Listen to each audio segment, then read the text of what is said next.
John O'Shea, I just want to ask you first about obviously what you're here for, the ambassador of the Under-17 tournament. You won the tournament yourself way back in 1998. Yeah. It's great to have it in Ireland, but specifically to have some games down in your own hometown of Waterford, it must fill you with pride. Yeah, exactly. Fantastic pride. I think when I was asked would I be the ambassador for it, it was something I was delighted to be asked, and very, very proud, obviously, to be the ambassador for the tournament. And it was a huge moment in my career, starting off, to be able to be part of Brian and Noel's team, to be the first Irish team as well to win a major tournament. Was incredible, and it was a great learning curve for the start of my career, as I said, but also now coming back to being ambassador for it 20 odd years later, it's incredible, and I'm sure it's going to get fantastic support, and I know it'll get amazing support down in Waterford. Yeah, because it's a great sporting county. You love your hurling, love your soccer, football, whatever the case may be.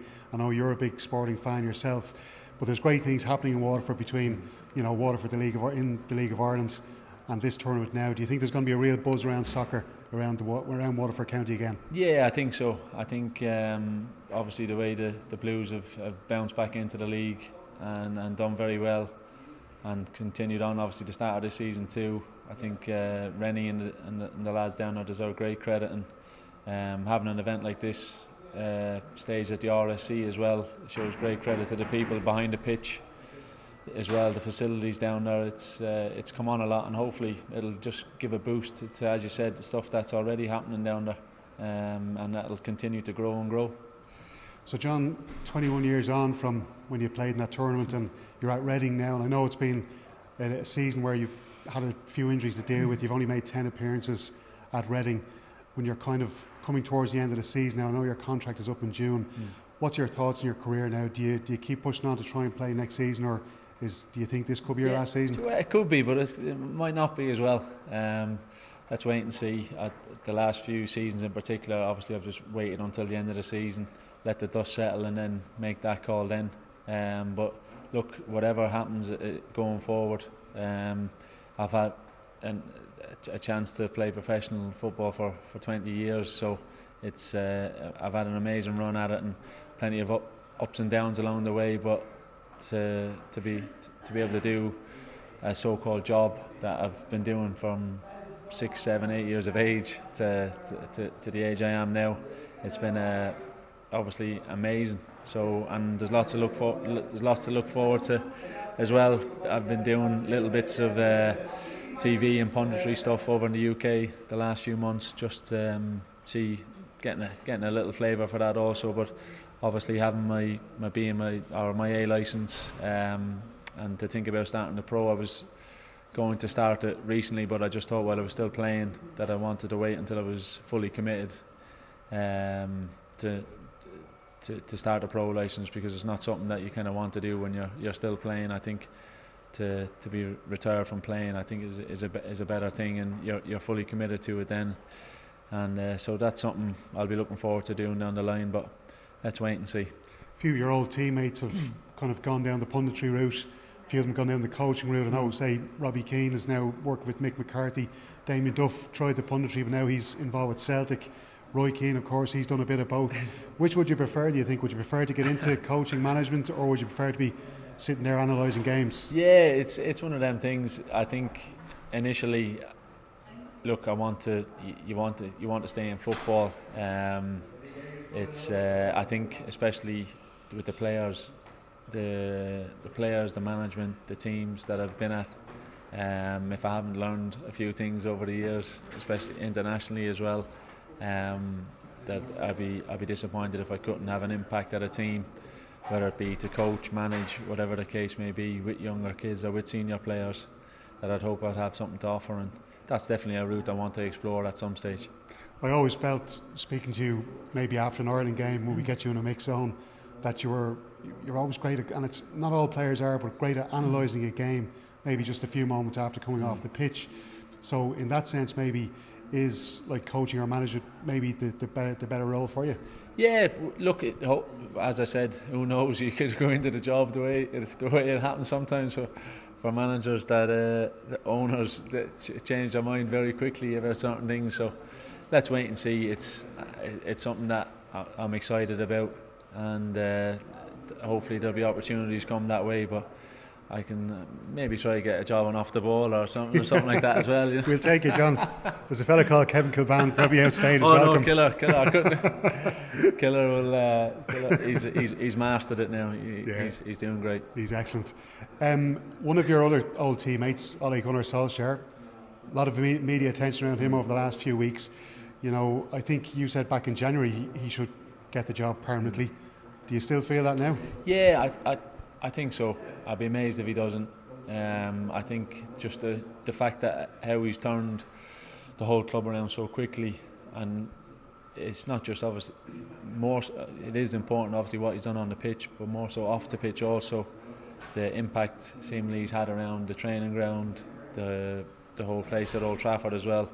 The whole place is buzzing again, and obviously results have dictated that too. And he's been, alongside Mick Phelan, a crucial part to that. And obviously Michael Carrick and the coaching staff as well have been crucial too in that. But he's just give a freshness, and he's shown his qualities. Not just people say, oh yeah, he's a nice fella, he's a good man, but he's shown his qualities as a coach and as a manager, how he's transformed.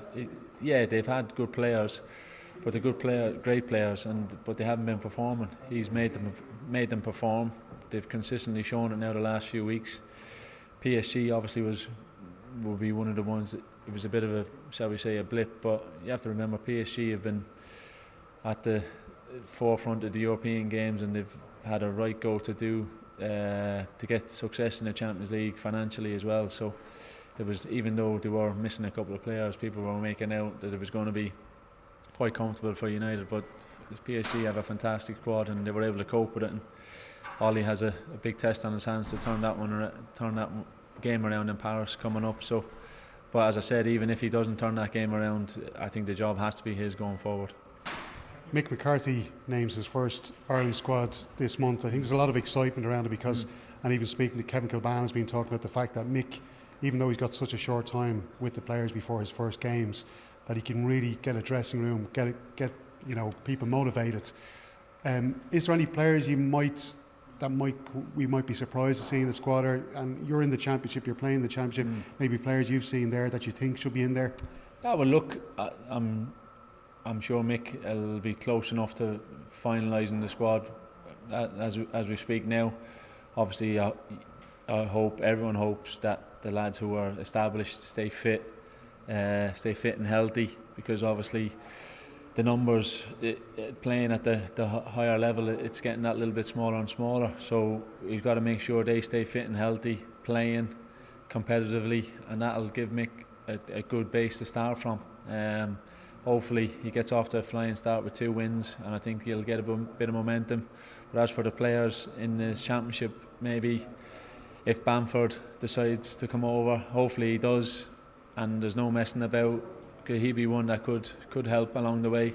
But as I was speaking to some reporters earlier, hopefully the chasing stops, that the players want to come over, they decide to play, and they want to come and play for Ireland, and it's simple as that, and we don't need to go chasing. Yeah, you brought me onto that one a bit sooner than I was going to. So to ask you now, look, between Bamford and Nathan Redmond, Mick has said that he has gone looking for them. These guys who maybe don't declare 5-10 years ago, and all of a sudden then they want to play international football and play for Ireland, there is an uneasiness around supporters of the national team about that kind of thing happening. What's it like in the dressing room? Will players react well to the likes of Patrick Bamford coming in there? Well, look, I think the uneasiness goes quickly once they see the commitment from the player in training and in playing the games. I think that's the key to it. When kids are, whether it be 16 to 19, it's obviously difficult. There is lots of other factors involved, but ultimately there shouldn't be. There should be straightforward. You want to come and play for your country, that's your country. But the way the rules are, there is different elements to that. We all know that. So look, as I said, if the player wants to come over and he's named in the squad, or obviously the talks have gone on beforehand, and he shows that commitment once he comes over and wants to play and improve the country, let's get behind it. If not, as I said, let's not go chasing. And just to ask you finally on that point, Declan Rice was one of those players we thought might declare for Ireland. He changed his mind. You shared a dressing room with him, John. You played on the field with him. Were you surprised? Were you shocked? Were you disappointed when he decided eventually to switch his allegiance? No, well, look, I think because it took so long, I think everyone was kind of leaning a bit towards, he was not going to declare for Ireland. But it's unfortunate. The disappointing aspect is just how he had spoken about how he enjoyed it, and from the games as well that he took part in. That's just the disappointing aspect. We have to move on from it now. He's made his decision to choose England, and we have to focus on the players that want to play for Ireland. Did he give any indication in the dressing room, like when you were kind of chatting to him around like that? Did he say kind of stuff like, "Oh, I'm glad to be here. I'm glad to be playing for Ireland. This is what I wanted to do"? Yeah, that's what I mean. I think everyone would have felt that he'd settled in really well around the camp as well, and settled in, and the type of personality he was. It looked as if he was going to be an Irish international for years to come. But unfortunately, as I said, that's the disappointing aspect for me, how he had spoken about different things and the pride, etc. And that's gone now.